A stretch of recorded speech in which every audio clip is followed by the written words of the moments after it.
Réinventer l'éducation. Learning World, en association avec WISE, une initiative de Qatar Foundation. Une nouvelle génération de jeux est en train de se développer. Il s'agit des jeux éducatifs. Cette semaine, nous partons au Royaume-Uni, en Australie et au Japon pour découvrir des initiatives pédagogiques qui utilisent ce type de jeux.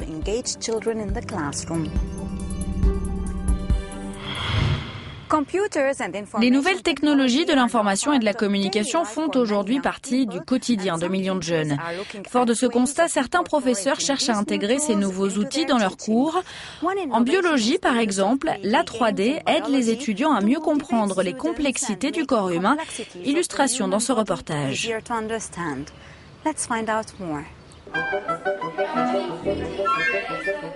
École pour filles Abbey School à Reading, près de Londres. Lorsque les étudiantes entrent en classe de biologie, elles n'ouvrent pas de manuel scolaire, mais s'équipent de lunettes 3D. Originales certes, mais apparemment très efficaces pour comprendre le fonctionnement du corps humain. Depuis 2010, un nouveau dispositif pédagogique utilisant le système 3D a été mis en place et les résultats sont plus qu'encourageants. Quand j'ai commencé à enseigner les sciences, on n'avait qu'un tableau noir et on n'avait même pas de modèle. Vous étiez devant la classe, une reproduction d'un organe en main, en essayant de faire en sorte que tout le monde puisse le regarder et le toucher. Et ceux du fond s'énervaient parce qu'ils n'arrivaient pas à voir. Et puis on a eu des rétroprojecteurs sur tableau blanc, on pouvait projeter des animations, c'était déjà beaucoup mieux. Et maintenant, on a la 3D, tout le monde peut voir. L'image est suspendue au milieu de la classe, c'est fantastique.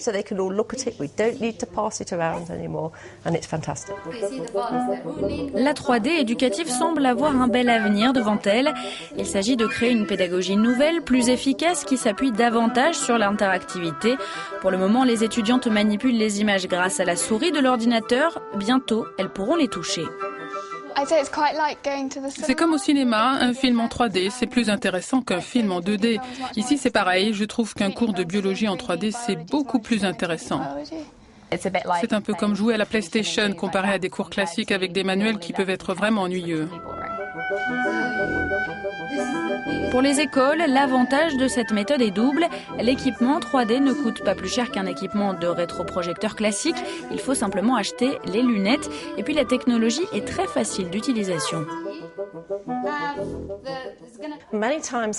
La plupart du temps, pour introduire une nouvelle technologie en classe, il faut payer des formations aux professeurs qui trouvent souvent cela difficile à appliquer.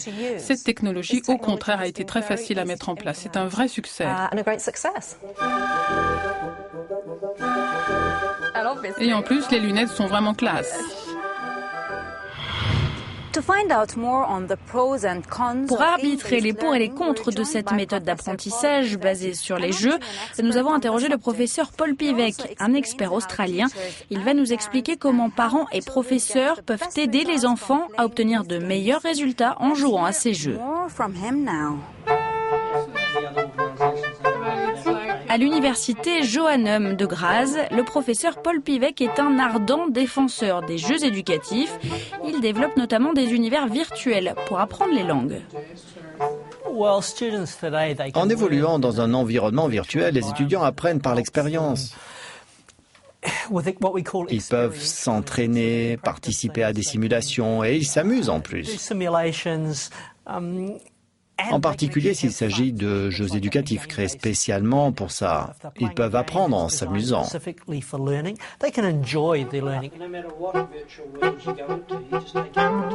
qui ne veut pas dire pour autant que les enseignants n'ont plus rien à faire, bien au contraire.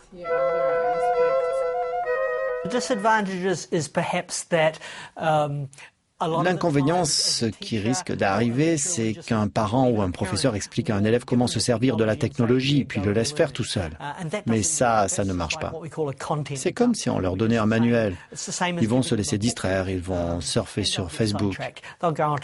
Vous devez les aider à rester concentrés. Il faut que le parent ou l'enseignant soit impliqué dans le processus pour les guider, puis débriefer sur ce qu'ils ont déjà appris. Le débriefing est très important dans le processus d'apprentissage.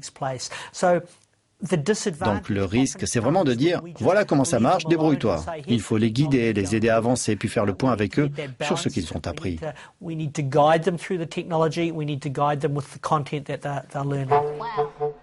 Finalement, les jeux éducatifs ne se substituent pas aux méthodes traditionnelles, mais au contraire viennent s'additionner à la palette d'outils dont dispose un enseignant pour accompagner ses élèves.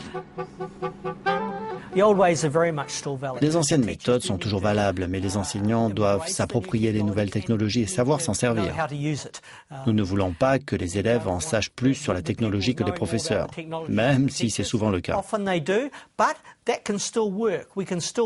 Mais nous voulons qu'ils puissent travailler ensemble, discuter de ce que l'élève est en train d'apprendre et prendre du recul.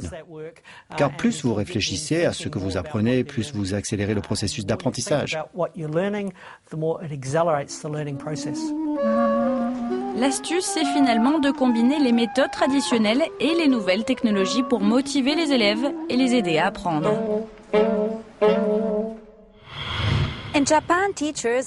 Au Japon, les enseignants ont transformé un jeu de cartes traditionnel, le karuta, en véritable outil pédagogique pour l'apprentissage de la langue et de la littérature.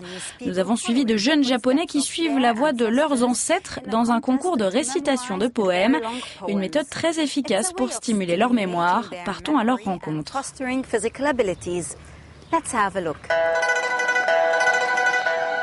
Karuta, ce n'est pas le nom du nouveau manga à la mode, bien au contraire. C'est un jeu de mémoire traditionnel japonais dans lequel les joueurs apprennent des poèmes par cœur. Le principe est très simple, il faut écouter le début d'un poème, puis lorsque le maître des jeux s'arrête, choisir la carte sur laquelle est écrit le vers suivant. Le gagnant est le joueur qui a été le plus rapide.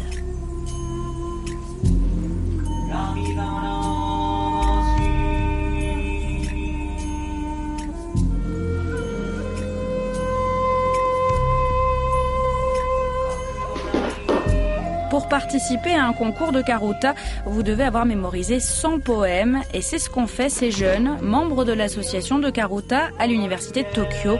Au Japon, le karuta fait partie intégrante du programme scolaire.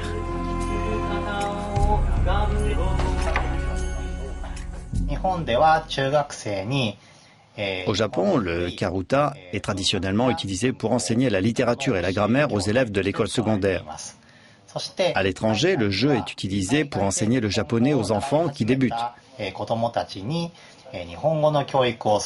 Grâce au karuta, ils apprennent aussi la littérature et l'histoire du Japon. À la maison, les familles japonaises jouent souvent au karuta pendant les fêtes de fin d'année et la plupart des adultes peuvent citer des poèmes qu'ils ont appris à l'école lorsqu'ils étaient enfants. La signification du karuta va bien au-delà de l'interprétation de base. On peut interpréter les cartes de plusieurs manières. C'est très intéressant de voir qu'on peut trouver plusieurs sens au même mot. C'est pour ça que le karuta est un très bon moyen d'appréhender la culture japonaise.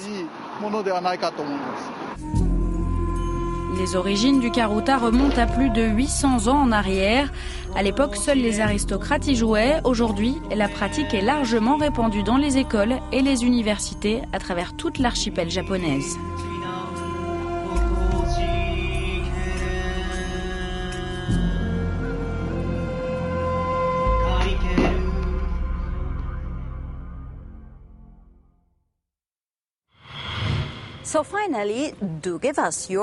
Que pensez-vous des jeux éducatifs?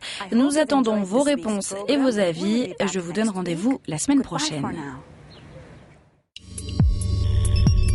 Learning World, en association avec WISE, une initiative de Qatar Foundation.